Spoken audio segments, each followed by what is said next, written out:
to, kar se tiče interdisciplinarnosti, veste, leta 1997 sem začel pisati to knjigo.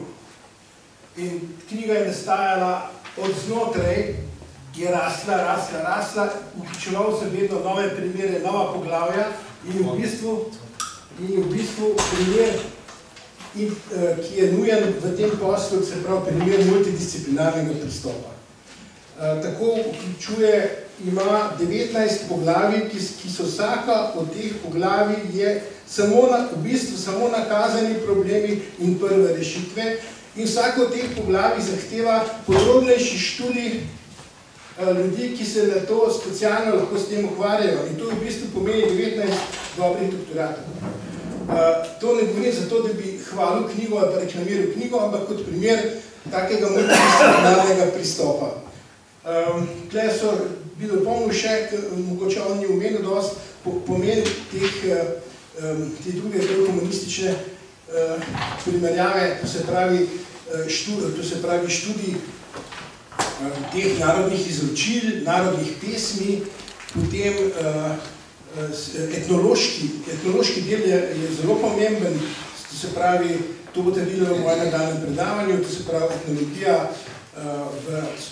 v ljudski kulturi, oblačila, znamenja in pa vsa duhovna kultura, duhovna dediščina, ki je ohranjena tudi v starih izročilih, v starih zapisih, v starih in pa mitologija. Mitologija je ogromno področje, to je bilo ogromno narejenega, recimo Fraser je napisal fantastično knjigo, ki je praktično mitološko vprašanje celotnega sveta primerjal.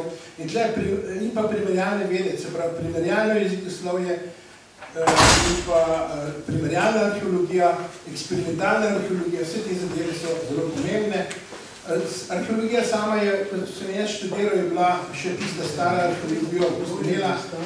Sedanja je pa pravzaprav sodelovanje vseh vrsti znanosti, od fizike, kot je prikazal doktorant, pa do recimo drugih egzaktnih ved, ki jih je že tudi on navedel, spustuje dendrokronologijo. No, drugače pa, kar se tiče še, bi imel tukaj neke dopolnitve, oziroma recimo pri teh imenih, je zelo veliko teh imen v Noriku je ohranjenih, ki so imenovana kot keltska imena na noriških kovancih. Tako imamo mi, on je imenil Tinko, je na takem, na srebrniku, velikem srebrniku ali tetradrakmi, potem Ata, Adnamati. V Angliji imate krasne primerke Cunobelinus, to je Shakespeareov Cymbeline, potem Verica, ki je navedel, je na zlatnikih na staterih iz Anglije, iz prenjena Trinovatov. No, potem, kar se tiče dub, imena dub, oziroma korena dub, obstajajo na slovaškem 6 drahamskih srebrnikih, sporo heksadrahme, z napisom Dubno Riks, kralj Dubno. In pa recimo, se pravi, te dva izraza, dub in dum, bi razlagal, dub je kot hrast v pomenu sveti. Dum je pa isto kot temen. Nekako, to bi bilo v teh izrazih. Kar se pa tiče Jaritusa. Jaritus, to je nedvomno, izhaja iz venetske glagola jariti. To sem jaz napisal v moji knjigi. Sem razčlenil to zadevo, kar se tiče pomena beseda jariti v pomenu vstati. Jara kača ni huda kača, dolga kača, ampak tista, ki vstane. Beseda razjariti pomeni vstati, se pravi nekaj dvigniti. Žito, ki je jaro, je mlado zraslo žito. To je jaro. V premenu zrasel, dvignen in tako naprej, tako kot jara kokošne. Tudi v gelskem jeziku je jar kokoš. Zato tudi ta izraz, ki je z vsem spoštovanjem do gospoda Tomažiča, ampak bosti jarej ne pomeni ostani zdrav, ampak k ustom dvigini, kar je edina logična dopolnitev na pivski čaši. Zdaj bi pa jaz prišel na to predavanje.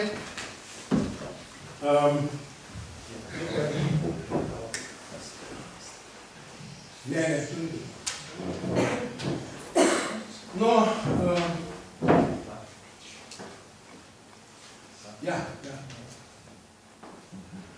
kot primer tega večdisciplinskega pristopa je tudi to moje predavanje, tako da bom nekaj povedal o teh magijskih simbolih. Namreč kaj je bilo? Raziskovalec, ki raziskuje prazgodovino, se mora zelo živeti v te danje razmere, v človeka, ki se je boril za svoj obstoj in je bil nebogljen, da tako v svojem znanju in ogrožen neprestano od narave in okolice. Zato je tak prazgodovinski človek bil globoko veren in je tudi iskal pomoč nadnaravnih sil, božjih sil, obenem se je pa skušal tudi zavarovati pred zlemi silami, ker to ne smemo pozabiti, to je bil čas animistične duhovne kulture, animistične vere, kjer so pač jih vedno ogrožali zli duhovi ali pa so skušali najti prebivalci pomoč pri dobrih duhovih in zaščito. Če vi dobro veste, da če govorimo o kakšni bolezni ali kakšni slabi stvari, potem potrkamo na les. Kaj smo s tem naredili? To je izredno star relikt. Mi smo s potrkanjem na les ali na drevo smo skušali priklicati pomoč lesnega duha, ki je zaščitil. No, seveda, prav človek je v svojo zaščito si tudi uporabljal uroke, da bi pa uroki dosegli trajnost, ne samo namreč beseda gre, to, kar je narisano ali napisano, pa ostane in trajnost teh urokov so magijski simboli.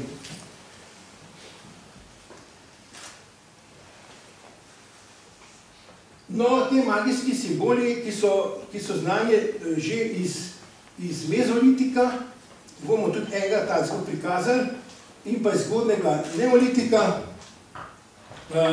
so zaščitne znamenja, ki so se potem iz roda v rod prenašala do današnjega dne in jih, kot ste videli, kot sem že pokazal s tem trkanjem na les, tudi so se taka magijska znamenja ohranila.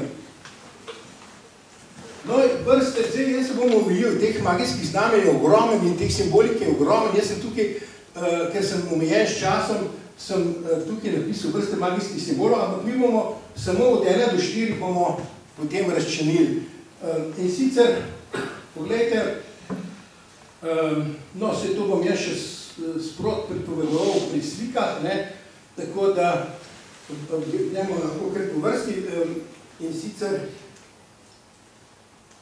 bomo vse razčlenil primere, to se pravi na vaši desni strani so etnološki primeri, na levi pa arheološki primeri, se pravi.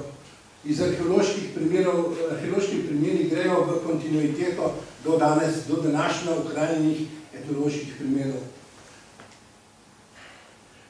Tukaj bomo videli, vse mi lahko kar gremo, zdaj najprej bom prikazal te arheološke primere, potem pa še etnološke. No, tukaj vidimo iz neolitika, v sredini sta dva koščena predmeta. Mislim, da gre za ščitnike pri lokostrelstvu. In sicer oba te dva predmeta imata te kroge z 6-listno rozeto. Krog je pradavni simbol sonca, večnega kroženja, menjave letnih časov in kot simbol sonca je povezan s poljedelstvom, dobro letino, žitom in bomo videli potem, da so ga uporabljali tudi na žitnih skrinjah. No, tukaj ga vidimo v tej povezavi z neolitskimi ostanki, to je še pred odkritjem kovin Ta slika je iz knjige o inventarju Arheološkega muzeja v Zagrebu iz 1889 leta. No, tukaj vidimo znamenito stelo vojskovodje Beluskesa. Ta stela izvira iz Vetulonije, se pravi, to je etruščanska zadeva. Ima isti ta simbol, kot ste ga prej videli, nosi ta vojščak kot zaščitno znamenje na svojem ščitu. Na ščitih so nosili zaščitno znamenje tudi Grki. Najbolj pogosta je bila meduza Gorgona, ki ima ubijalski smrtonosni pogled. No, tukaj pa vidite še en zelo zanimiv fris trikotnikov, o tem vam bom kasneje povedal simboliko, so pa trikotniki vsi v povezavi z posmrtnim življenjem in se nahajajo na grobnikih. No, tukaj vidite, to je en tako imenovan keltski srebrnik, nahaja se v nezvačnem kabinetu Narodnega muzeja v Ljubljani. In sicer to je kovanec, ki so ga kovali taurijski pri nas, to je res na slovenskih tleh kovan kovanec, to je prvi denar na slovenskih tleh iz konca 2. stoletja pred Kristusom. In tukaj vidimo ta sončni simbol z 8 prečkami. Ponovadi je prikazan 6, včasih pa tudi z 8 prečkami. To je bil pa hkrati tudi simbol strele boga Taranisa. Taranis je keltski bog strele, njegova etimološka razlaga imena je ran, kar pomeni tresk. In je ta, kot sončna pologa, je še potem tudi del simbolike kasneje, še v Rimu, povezan s fortuno, srečo in tako naprej.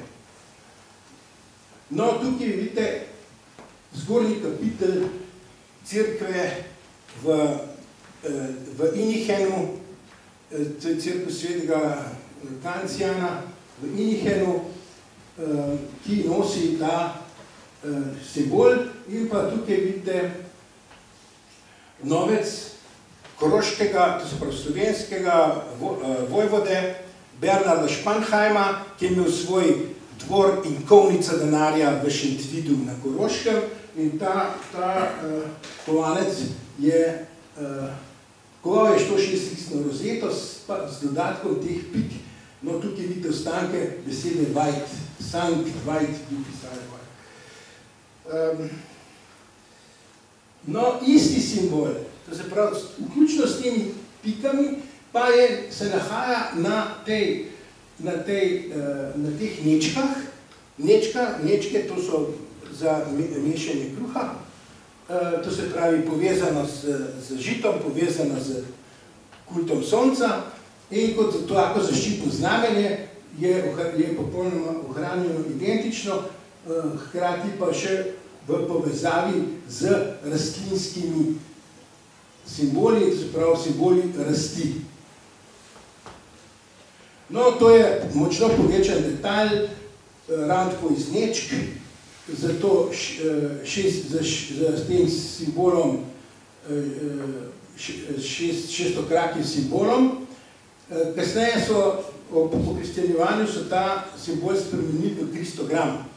Samo dodali so mu zgoraj tole vejico, pa je bilo Iisus Christus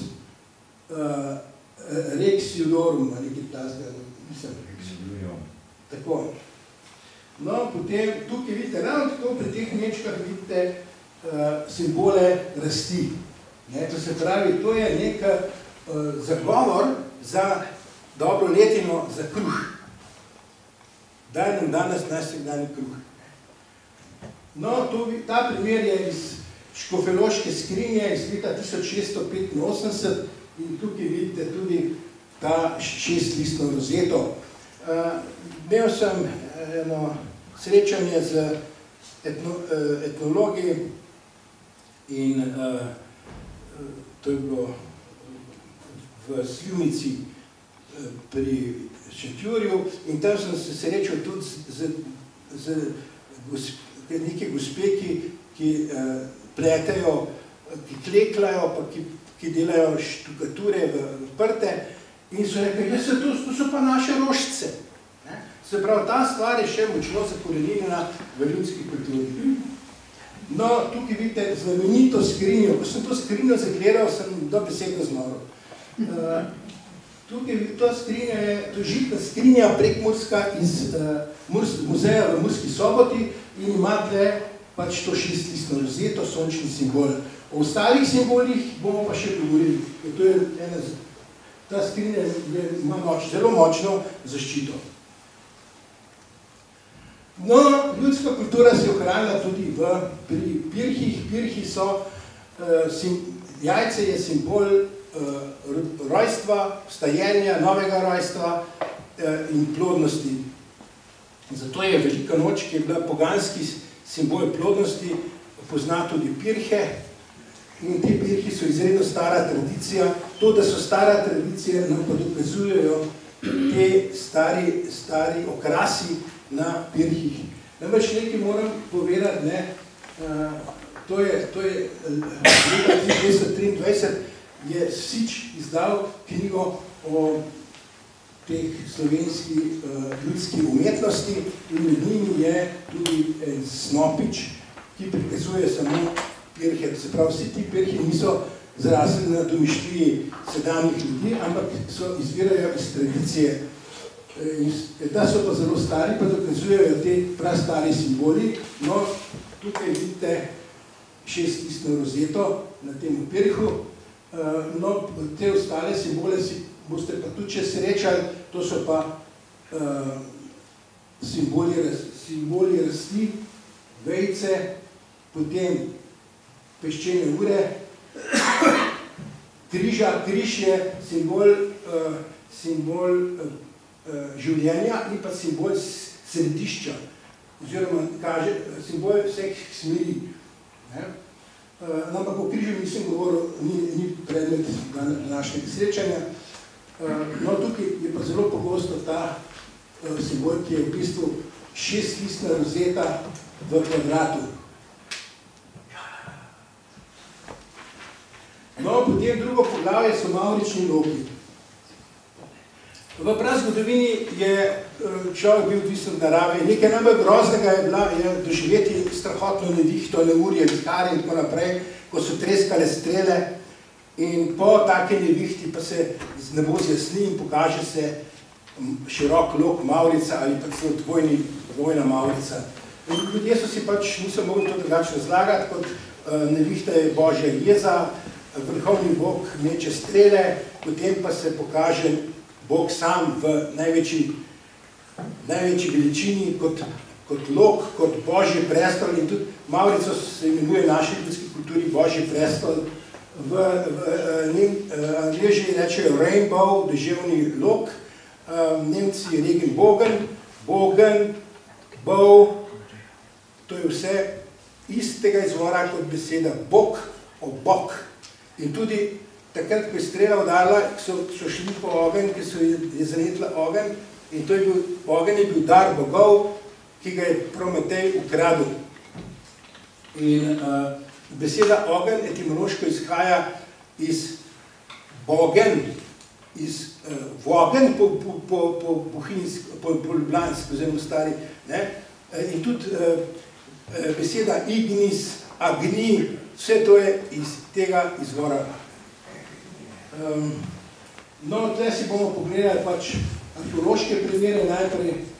No, tukaj vidite, tole je še iz mezolitika, to je 7000 let stara glinasta figura, steatopigija, rodovitnost, ki naj bo zaščitena z mavričnimi loki. Tukaj je drugi primer, arheološki primer, slaba slika je ni ostra, to je iz lasinske kulture,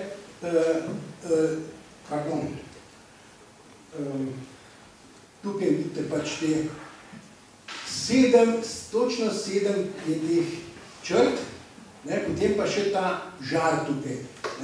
In tle se izmenjujo mavrice, ena gor, ena dol. In tudi tukaj na drugem primeru. No, to je iz naših logov. Na levi strani vidite bodalo iz iga. To je eneolit, to je okoli 1800 pred Kristusom. Je okrašen, ima, kot bi rekel, urok noter, upraskan oziroma urezan, ki ga vidite na tej sliki. To se pravi mavrični loki. Isto je na temu meču iz Lavrice, mavrični loki. No, zdaj se vračamo spet te znameniti skrini, ker ravno tako opazite mavrične loke. In mavrični loki so bili tudi v bistvu, kdor pozna nagrobnike iz Norika in Panonije, znamenita dvojna noriško-panonska voluta. No, ker se v barvah ne da slikati, v bistvu so mavrične barve, so tudi trakovi, ki so na mlajih. Mlaj simbolizira pomladansko rodovitnost in je to v bistvu, to je falični simbol z vencem, ki ponazarja vulvo oziroma žensko spolovilo in je zaradi naklonjenosti za rodovitnost prosi za naklonjenost bogov oziroma neba, so pa te mavrični trakovi. No, mavrični trakovi so ravno tako na maskah kurentov, tukaj, vsi imajo to. Kurent ali korant, rogati mož, je bil plodnosti simbol jelena.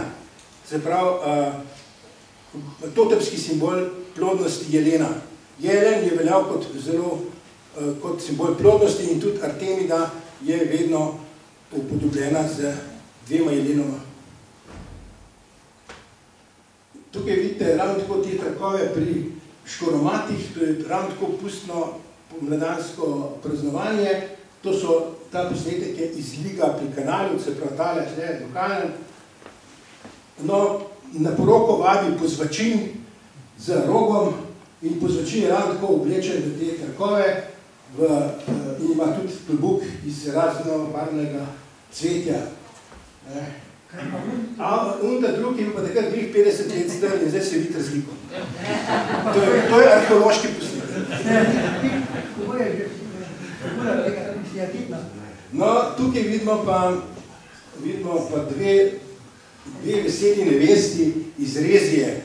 Ta posnetek sem ukradil, ker včasih je treba tudi krasti za naznanost. Ukradil sem ga s plakata. Ta posnetek sem pa sam naredil v Ljubljani in sicer to so pa Morris Dancers ali mavrični plesalci iz Walesa, kjer so v Veneti živeli in se je ta ista tradicija ohranila do danes in imajo ravno tako kot naši škoromati, imajo cvetlične klobuke in pa seveda okrašeni so z raznobarvnimi trakovi. Oni so prišli v Ljubljano plesati in jaz sem bil razveseljen, ko sem bil. No, potem je tretje poglavje, sem rekel, vejce, ki ponazarjajo rast. Rast je bila zelo pomembna in sicer tle bojo neki arheološki primeri, Zdaj nimam vseh tega, nimam primera bronastih zapestnic, pač nisem nikjer dobil to zaslikati in pa nimam, nažalost, če bo kdo šel v Avstrijo in bo obiskal Cirkus Svetega Petra na Krnskem gradu. V Krnskem gradu ni več, Cirkus Svetega Petra je pohranjen. Jaz sem postrmel, ko sem to zagledal, ker če pa kdo nekaj ve, kaj pomeni, potem zna to opaziti. Je v zahodni steni je tak velik fris, mogoče 2 metra dolg, iz ceglov, v kamnitem zidu, v sredini, iz ceglov, ki so pa v obliki smrekove vejice. No, to je fantastična zadeva, to je še iz konca mezolitika, to je kamniti idol, ženski idol, najden v jami na Južnem Tirolskem, zdaj se nahaja v muzeju v Inihenu In sicer tukaj vidite, to je ženska, tukaj so prsi, tukaj slaba glava, ker glave niso ponazarja, ravno tako kot pri Milendorski Veneri. Tukaj vidite dva roga, kot simbol izobilja. Tukaj vidite pa na trebuhu smrekco, kot simbol rasti, to se pravi, to je bil idol, ki je bil narejen iz želje po plodnosti, po rasti. To je spolovilo nakazano in pa zanimivo je to ostanki okre rdeče barve. Okra ali rdeča barva ponazarja menstrualno kri in zato so tudi v prazgodovini, ko je bil skeletni pokop v jami, so potem, ko je meso propadlo, so potem posuli kosti z rdečo okro. V verovanju, da naj ta mrtvi nekoč spet ostane živ. No, to je primer vinčanske plastike, stara je 7000 let, to je figurica visoka 10 cm, noseča ženska in tukaj spodaj vidite ta fris smrekovih vejc. No, spet se vračamo k tej znameniti skrini iz Murske Sobote, no in tukaj lahko vidite zgoraj fris v to smer smrekovih vejc in spodaj okrog spet ta fris, ki je simbol rasti, ki zagotavlja rast. No, to je stopniščna ograja v Zvonik, v cerkvi Svete Heme nad Podjuno, tam je 5 cerkva, ena je še, pač v tej izde je ta slika, ena je še danes intaktna, je pa še 4 ali 5 je pa še porušenih arheološko samo v temeljih obnovljene. To je bila Sveta gora nad Podjuno. Nad Podjuno. To je sedanja Sveta Hema in tukaj vidite, jaz sem se zelo razveselil te ograje, stopnišče in sicer tukaj vidite 6-listno rozeto, simbol sonca, potem vidite pa smreke, ki so simbol rasti in pa še druge simbole, pentagrame, o katerih danes ne bo govora, in pa krog s križem, ki pomeni ustajenje. In spet se vračamo k našim pirhom in k tej simboliki, kot vidite tle vejce, smrekove vejce in pa potem spet trikotniki, o kateri bomo zelo govorili naprej, simbol teh peščenih ur ali pa lahko rečemo tudi trikotnikov, ker v bistvu je vse to simbol kačjega leva oziroma kačje kože. No, tukaj vidite tudi križ v obliki smrekic. Pa tudi na tej strani, na tem, vsega, nisem mogel tako dobro slikati vsega, to je bilo diletantsko slikanje, se pravičujem. No, zdaj smo pa pri trikotnikih, romih in kačjih vzorcih. Kača je zelo zanimiv in prastaro simboliko nosi. Kača je v prazgodovini pomenila čisto druge stvari kot danes. Ima dvojni obraz, dvojni pomen, dvojno vlogo. Predvsem ni bila simbol zla, ampak je bila, kot je to pomeni danes, ampak je bila simbol moči zemlje. To je bilo kot utelešena boginja zemlje in podzemlja.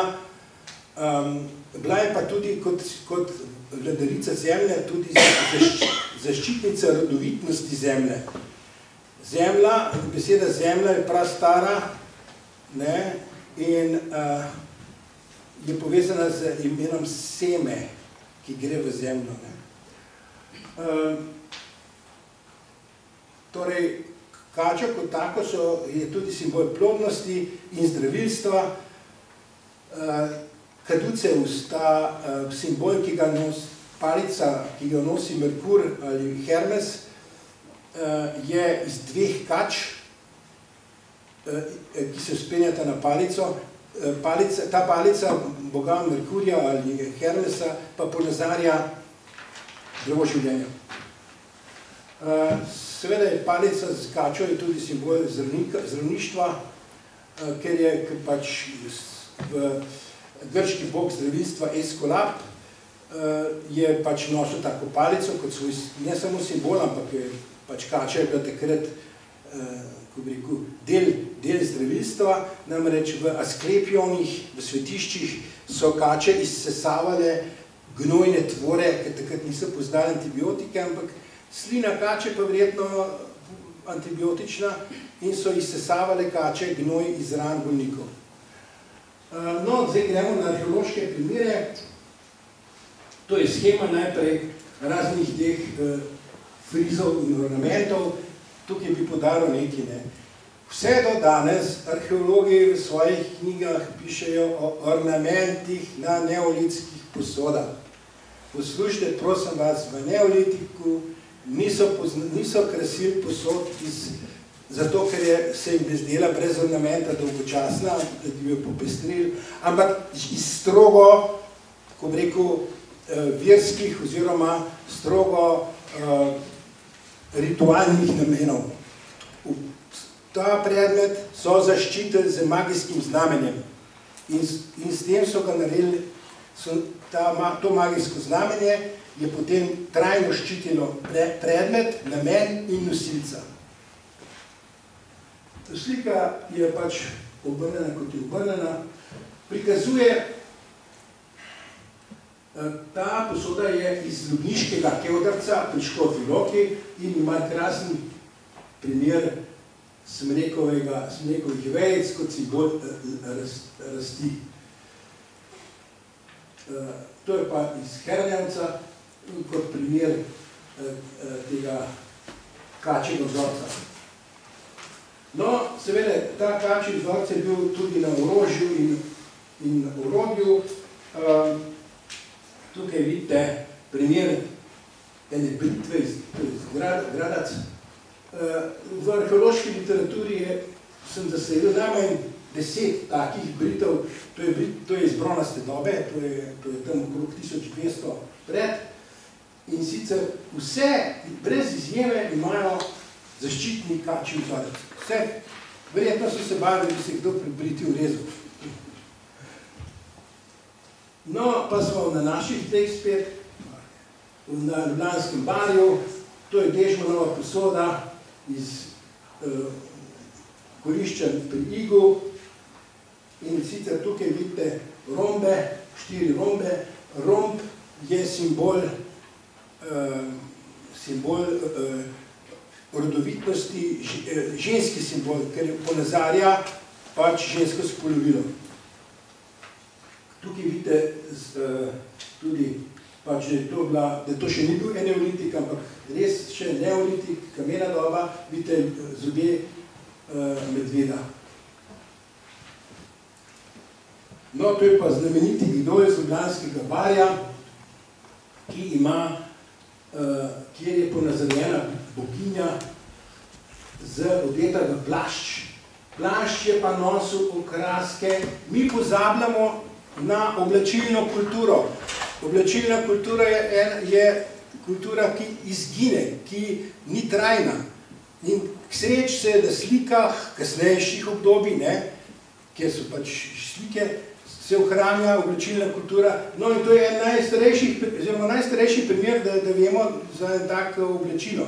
No in to oblačila so imela tudi zaščitna znamenja in spomnite se tistih plaščov, ki so jih nosili stari očanci, to so bili usnati plašči z številnimi vzorci noter, največkrat je bil gorenjski nagelj. No, ta je stara 6000 let in ima te simbole, ki jih lahko rečemo, ali je to kačji vzorc ali pa peščena ura. Če se dva trikotnika srečujeta v simbologiji, sem prebral, je to tudi stik med moškim in žensko. To je razlaga knjige Simbologija. No, tukaj vidite spet na tem posnetku kačji vzorec, isto s temi trikotniki, ki se stikajo Lahko so samo delno, lahko so pa tukaj v celoti prikazan ta kačji vzorec, simbol kače, simbol varstva pred zlemi silami teme in hada. No, tukaj vidite klasične belokranjske pirhe, to so zdaj na razgledance pobral in vidite, da so črni. Pirhi so ponavadi izvirno so črne ali rdeče oblike. Črni so tisti, ki imajo simboliko trikotnikov, simboliko zemlje. In tudi vse tiste arheološke posode, ki jih je ogromno, ki imajo frize teh trikotnikov, vse so v zvezi z pogrebom, z ritualom zemlje, ščitijo pokojnika na poti v onostranstvo. No in tukaj za konec vidite še, potem se stvari, ko začnejo kombinirati, niso več v enotni obliki in vidite tukaj rastlinski vzorec, to se pravi bitica, poganjanje, rast, ravno tako tukaj rastlinski vzorec rasti, osrednji še friz trikotnikov, ki pa je že kombiniran s to rastjo in tako naprej. No, tukaj še enkrat pogled na vse skupaj, kaj izgleda, da se to zgodijo. Tole isti vzorec, kot je na tistem pred 6000 leti, na tistem idolu, imate na sedanjih, tako rečem, pirhih 20. stoletja.